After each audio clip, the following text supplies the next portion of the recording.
ও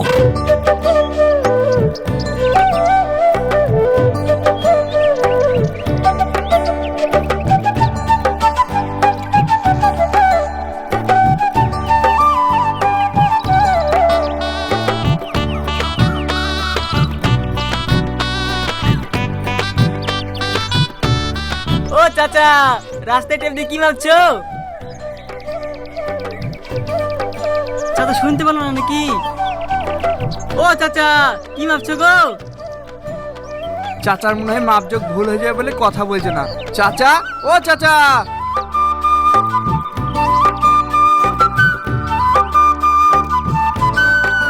রাস্তায় টেবলে কি করছেন মোড়ল সাহেব?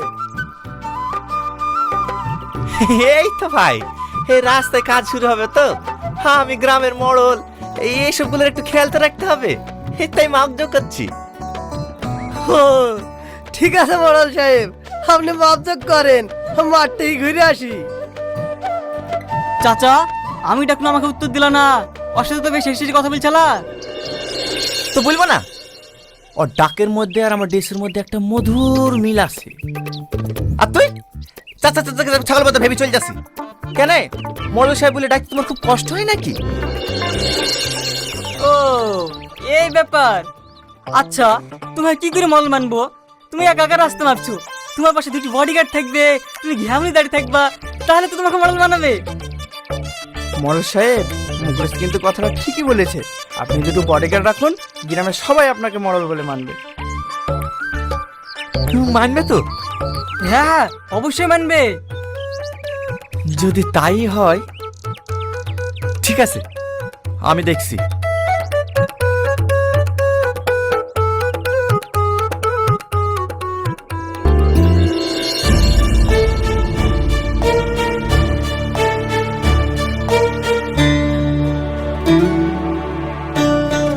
কি গো, কি খোঁজাখুঁজি করছো?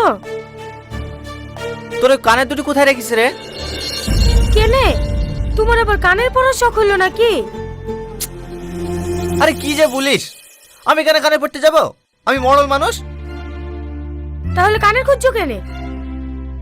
আমি এদিক ওদিক মরলি করতে যাই তো, মানুষের প্রচুর চাপ হয়, তাই ভাবছি দুটো বডিগার্ড রাখবো। তোমার কানে আবার নতুন করে এ বিষ কে ঢুকাইলো? তোমার বডিগার্ড কি হবে? তুই তো আমার সঙ্গে মীমাংসা করতে যাস নি, তুই আর কি বুঝবি? তুই জানিস আমার কাছে কত মানুষের চাপ হয়? হ্যাঁ হ্যাঁ, চাপ যে কত হয় সে তো আমার ভালো করেই জানা আছে। গ্রামের মানুষ থেকে মরল বলি মনেই না।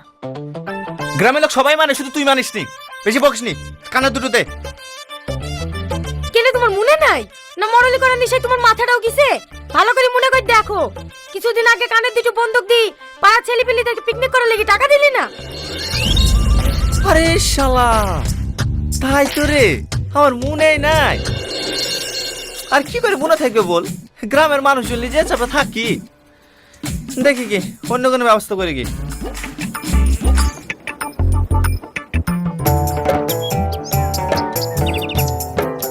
কি গো, তোমরা সব চলে যাচ্ছ কেন?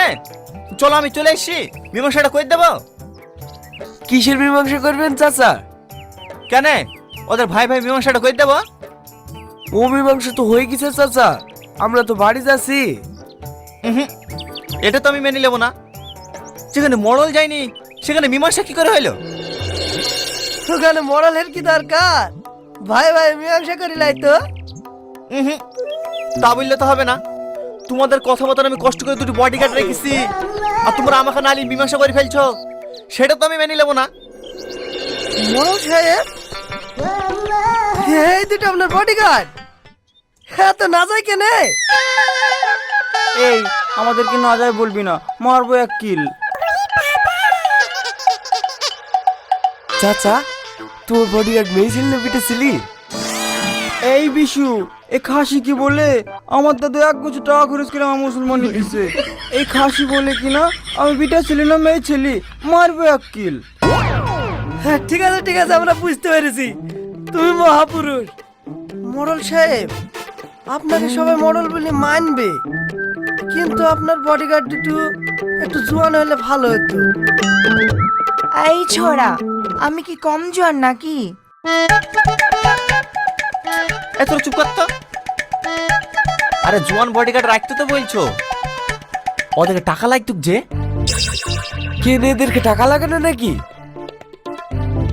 না বাবা, আমরা সব টাকা ফাঁকা লিইনি, একটু মেকআপ আর চারটি খেতে পারলেই হয়ে গেল। ও তা বেশ, যান যান মোড়ল সাহেব, বডিগার্ড গেলি বাড়ি যান। ঠিক আছে ভাই, কিন্তু আজ যা হওয়ার তাই হইলো। এরপরে যদি কোনোদিন পাড়ায় ঝামেলা হয় আমাকে টুক করে খবরটা দিও, আমি সঠিক করে মীমাংসা করে দেবো। এই চ।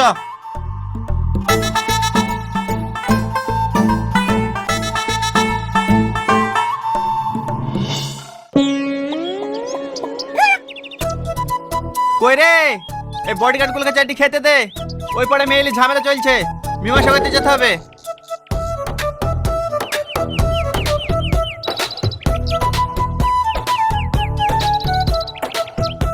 ইম্মা, মোড়ল মশাই খাবার কই? শুধু পানি আর পানিই দেখছি তো। কি রে, তাহলে শুধু পানি দিয়েছে কেন, খাবার কই? খাবার কোথায় পাবো? তুমি কিছু এনে দিয়েছো নাকি? যেটুকু জমি ছিল সেটুকু তো বিক্রি করে দিলি। এই তুমি এই মানুষ কি বুঝিস রে? কিছু পেতে গেলে না কিছু দিতে হয়। তুমি আজ অব্দি কি পেয়েছো? আরে কি পাইনি তাই বল। এই গ্রামে আজিজের টাকা আছে, শাকিলের টাকা আছে, ওদেরকে মরল বলে ডাকে? ডাকে না। আর আমাকে মরল সে বলে বাড়ি থেকে বেড়াইতেই দেয় না। আরে এই সম্মানটুকু কে পায় রে? তোমার ওই সম্মান দিয়ে দিয়ে বডিগার্ড দেখে খাও, আর আমি খিদে জেলে